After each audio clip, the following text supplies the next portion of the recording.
রাজপুত্র পঙ্খিরাজ ঘোড়ায় চড়ে আসবে। 2023 সালের ঈদুল আজহায় দেশের প্রেক্ষাগৃহে মুক্তি পায় শাকিব খানের প্রিয়তমা। আর এসে বলবে, মুক্তির পরেই সিনেমা হলে নামে দর্শকের ঢল।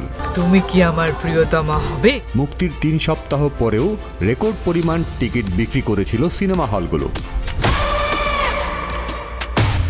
একযোগে প্রায় 105টি সিনেমা হলে মুক্তি পেয়ে ছবিটি ঈদের মূল আকর্ষণে পরিণত হয়।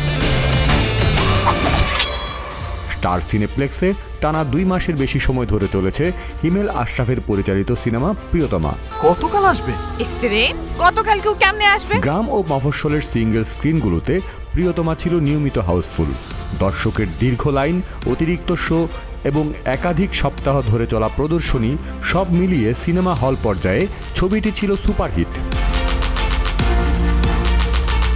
প্রিয়তমা মুক্তির পর শাকিব খানের অভিনয় খুবই প্রশংসিত হয়। তবে এবারের জাতীয় চলচ্চিত্র পুরস্কারেও সেরা হতে পারেননি এই তারকা। তবে তার ছবি প্রিয়তমা এবার জাতীয় চলচ্চিত্র পুরস্কারে 5টি বিভাগে সেরা হিসেবে নির্বাচিত হয়েছে। যেসব বিভাগে সেরা নির্বাচিত হয়েছে প্রিয়তমা: শ্রেষ্ঠ গায়ক বালাম ও প্রিয়তমা গানের জন্য, শ্রেষ্ঠ গীতিকার সোমেশ্বর অলি ঈশ্বর গানের জন্য, শ্রেষ্ঠ সুরকার প্রিন্স মাহমুদ ঈশ্বর গানের জন্য, শ্রেষ্ঠ কাহিনীকার ফারুক হোসেন, শ্রেষ্ঠ মেকআপম্যান সবুজ।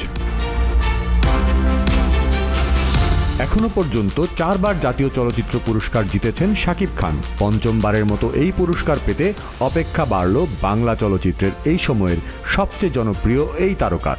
এই দুনিয়ার কেউ আমাকে তোমার ছাড়া অন্য কারোর বউ বানাতে পারবে না।